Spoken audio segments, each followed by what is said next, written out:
శుక్రవారం సాయంకాలం ఉపవాస ప్రార్థనకి వచ్చిన వారికి అసలైన విషయాలు నేను చెప్పాను మొన్న. దాంట్లో 2 విషయాలు మేము జ్ఞాపకం చేసుకున్నాం. దాంట్లో ఒకటి శరీరానుసారమైన మనస్సు, రెండవది ఆత్మానుసారమైన మనస్సు. ఆ 2 విషయాలు చాలా విలువైన విషయాలు నేను చెప్పాను. మన ప్రసాద్ యొక్క యూట్యూబ్ లో అది చాలా నీట్ గా రికార్డ్ చేసి ఉంచాడు. మీకు అది లింక్ నేను తర్వాత పంపిస్తాను. ఈ రోజు వాక్యాన్ని జాగ్రత్తగా విన్న తర్వాత జాగ్రత్తగా మీరు మాటలు వినాలి. ఈ రోజు నేను చెప్పబోయే మాట చాలా విలువైనటువంటి మాటలు, చాలా విలువైన మాటలు. 1 వారం పట్టింది ఈ మాటలు రాయడానికి, 1 వారం. ఓకే, జాగ్రత్తగా వినాలి. మీరు ఇక్కడ ఏమని రాసుకోవాలంటే లోకపరమైన నాయకత్వము రాసుకోండి. ఫస్ట్ వర్డ్ లోకపరమైన నాయకత్వము. ఎవరికైనా పెన్ కావాలా? పెన్స్ కావాలా? పెన్ ఇంకెవరికి?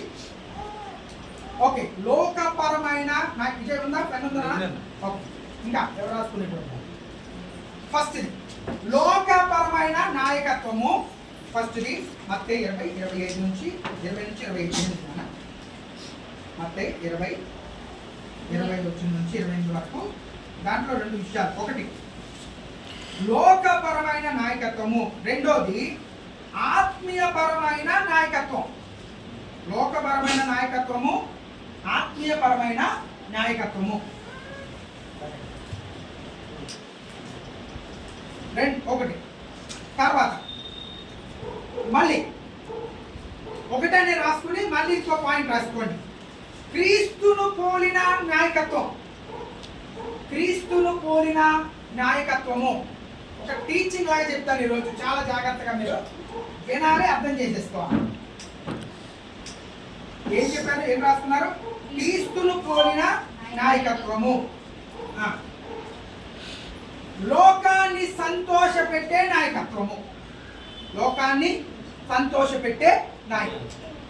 మీకు ఈ 20వ వచనం నుండి 28వ వచనాల భాగంలో మీరు జాగ్రత్తగా గమనిస్తే, చాలా జాగ్రత్తగా గమనిస్తే, యేసు ప్రభు దగ్గరికి ఒక తల్లి తన 2 కొడుకుల్ని తీసుకుని వచ్చింది. ఎవరు? జబదయి కుమారుల తల్లి. ఓకే, ఎంత తొందరగా కంగారు పడిపోయి అబద్ధం చెప్పేస్తాను. ఎవరాళ్ళిద్దరు? జబదయి కుమారులు ఎవరు? అమ్మ చెప్పు, పర్లేదు చెప్పండి. ఇంకా చెల్లి ఏమంటుందంటే జబదయి కుమారులు ఎవరంటే యాహాను యాకోబు అంటాను. జబదయి వాళ్ళ కొడుకులు ఎవరంటే యాహాను యాకోబా? చెప్పాలి ఎవరు? నేను ఎవరైనా ఎన్నిసార్లు అడిగినా వాళ్ళిద్దరే అవుతాను. దేవునికి స్తోత్రం, హల్లెలూయా. యోహాను యాకోబు. వీళ్ళిద్దరిలో చాలా ప్రత్యేకతలు ఉన్నాయి. చాలా ప్రత్యేకతలు, జాగ్రత్తగా వినాలి. వీళ్ళిద్దరికి ఉన్నటువంటి ప్రత్యేకతలు ఏంటో తెలుసా? చాలా ప్రత్యేకతలు ఉన్నాయి. దాంట్లో ఒక ప్రాముఖ్యమైనటువంటి ప్రత్యేకత, యేసు ప్రభు శిష్యులలో మొట్టమొదటిగా చంపబడిన వాడు ఎవరు? మొట్టమొదటిగా చంపబడిన వాడు ఇస్కరియోతు ఊరిపెట్టి చచ్చిపోయినాడు. అతడు హతసాక్షి. ఎవడు? మామూలుగా మరణం. వాడు చేసిన తప్పుకి వాడే ఊరిపెట్టి చచ్చిపోయాడు కాబట్టి అందుకే హతసాక్షి అన్నాడు. యాకోబు. ఏ యాకోబు? ఈ జబదయి కుమారులు 2 ఎవరైతే ఉన్నారో అందులో మొట్టమొదట యేసు ప్రభు యొక్క శిష్యులలో హతసాక్షి అయినది యాకోబు. ఎన్నో అధ్యాయంలో ఉంటారు తెలుసా? 12 అధ్యాయంలో ఉంటారు అపోస్తలుల కార్యాలు. ఎలా చంపారట? కత్తితో నరికేసి చంపేశారు. 2 చేతులలో లాగి పెట్టి రాజా అడ్డుగా తలపేద నుంచి నరికితే 2 ముక్కలు అయిపోయాయి. అది ఇంకా అసలు అది ఊహించుకోవడానికి ఎంత ఎలా ఉందో ఆలోచించాలి. యేసు ప్రభువును గురించి ఈ రోజుల్లో హతసాక్షులైనటువంటి వారు పడేటువంటి కష్టము కంటే తొలి దినాల్లో, ఏ దినాల్లో?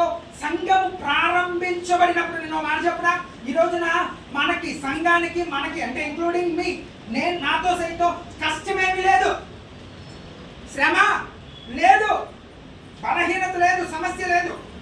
ఎక్కడ వికారాబాద్లో రాజీవ్ పాస్టర్ గారు చెప్తున్నారు. ఒక పాస్టర్ గారు వెళ్ళి సువార్త కూడికలు పెడదామని ఇక్కడ 100 కిలోమీటర్లు 80 కిలోమీటర్ల దూరం వికారాబాద్ ఒక ప్లేస్ అడిగారు ప్రార్థనలు పెట్టుకోవడానికి, మీటింగ్స్ పెట్టుకోవడానికి. వద్దు పొమ్మన్నాడు, సర్లేండి ఇష్టం అని చెప్పి పాస్టర్ గారు వెళ్ళిపోయాడు. జాగ్రత్తగా వెళ్ళిపోతే కరెక్ట్గా ఒక 15 రోజులకి ఎవరైతే వద్దు పొమ్మన్నాడో, ఆ మీటింగ్ పెట్టొద్దు అన్నాడో ఆ ఆవిడ చచ్చిపోయింది. ఎవరు చనిపోయారు? ఆమె, అతని యొక్క భార్య చనిపోయింది. సంతోహో మరి దేవుడికి కార్యాలు చేయొద్దన్నారు కనుక చచ్చిపోయారని అనుకుంటాం. అసలు తీస్తే ఉంది. వెంటనే ఏదో వర్గం వారు లేచి, మేము ప్రార్థన పెట్టొద్దన్నాం కనుక నువ్వేదో మంత్రాలు వేసావు, ఏదో ప్రార్థన చేసావని చెప్పి ఏం చేశారు తెలుసా? నడి బొడ్డు మీద, వికారాబాద్లో నడి రోడ్డు మీద కత్తులతో వేటాడి కత్తులతో కొరవలతో నరికి చంపేశారు పాస్టర్ గారిని. ఎప్పుడో 10 సంవత్సరం క్రితం గమనించాలి. ఈ రోజున సంఘము విస్తరించబడుతూ ఉంది అంటే శ్రమల గుండా మాత్రమే సంఘము వెళ్తా ఉంది. మీరు ఆ విషయం మీరు గమనించుకోవాలి. సంఘము అనేటువంటిది ముందుకు వెళ్ళాలి అంటే, సంఘం అభివృద్ధి పొందాలంటే ఏం కావాలి? ఖచ్చితంగా శ్రమలు ఉండాలి. శ్రమలు లేకుండా, సమస్యలు లేకుండా సంఘము విస్తరణలోనికి రా. అది యాకోబులో ఉండేటువంటి ప్రత్యేకత. మరి యోహానులో ఉండే ప్రత్యేకత ఏంటి? యోహానులో ఉండే ప్రత్యేకత చెప్పండి. యాకోబు మొట్టమొదట హతసాక్షి యేసు ప్రభు శిష్యుల్లో. ఏమండి యోహానుకు ఉన్నటువంటి గొప్పదనం ఏంటి చెప్పరా? సహజమైన మరణాన్ని పొందినవాడు, అందరికంటే ఎక్కువ లాస్ట్ వరకు ఎక్కువ సంవత్సరాలు బతికాడు. ఎంతకాలం బతికాడు? 92 సంవత్సరాలు. యోహాను బ్రతికిన సంవత్సరాలు ఏంటో తెలుసా? 92 సంవత్సరాలు. ముదుశ్శలి వయసులో అప్పటికే యోహాను సువార్తను రాశాడు, మొదటి పత్రికను రాశాడు, రెండవ పత్రికను రాశాడు, మూడవ పత్రికను రాశాడు, ప్రకటన గ్రంథాన్ని రాశాడు, కొన్ని వందల సంఘాలను స్థాపించాడు. సహజమైన మరణాన్ని పొందినవాడు ఈ యోహాను. ఇద్దరిలో ఉండేటువంటి ప్రత్యేకత. ఇక్కడ ఆ జబదయి కుమారుల తల్లి లేక జబదయి యొక్క భార్య ఎవరి దగ్గరికి వచ్చింది? యేసు ప్రభు వారి యొద్దకు వచ్చింది. చివరి రోజులు వచ్చి అంటుంది, ఒక మనవి చేయడానికి వచ్చానయ్యా నీ దగ్గరికి అన్నది. జాగ్రత్తగా వినండి. ఏం చేయడానికి వచ్చాను? మనవి చేయడానికి, ఒక విన్నపం చేయడానికి, ఒక విజ్ఞాపన చేయడానికి నీ దగ్గరికి నేను వచ్చాను. ఏంటి అంటే, ప్రభువా నువ్వు పరలోకంలోకి వెళ్ళిన తర్వాత ఎక్కడికి వెళ్ళాక పరలోకంలోకి వెళ్ళాక ఎవరు?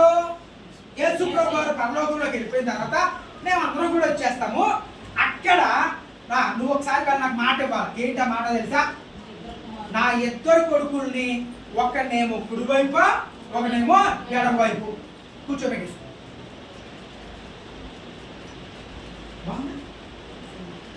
అంటే ఏం కోరుకుంటున్నారండి ఇక్కడ? ప్రయారిటీ, రికమెండేషన్, తల్లి రికమెండేషన్. ఎందుకంటే బిడ్డల యొక్క ప్రయారిటీని కోరుకుంటారు. ప్రయారిటీ మీన్స్ ఔన్నత్యాన్ని. అమ్మా ఇంకేంటవా? ఇంపార్టెన్స్. మీరు ఇంగ్లీష్లో చెప్తారండి, ఆ తెలుగులో చెప్పండి. ఆధిక్యతను కోరుకుంటున్నాడు. ఎవరు? యోహానుకి యాకోబుకు ఉందో లేదో తెలియదు, కానీ ఎవరికి ఉందండి? తల్లికి ఉంది. ఎవరి? ఇప్పుడు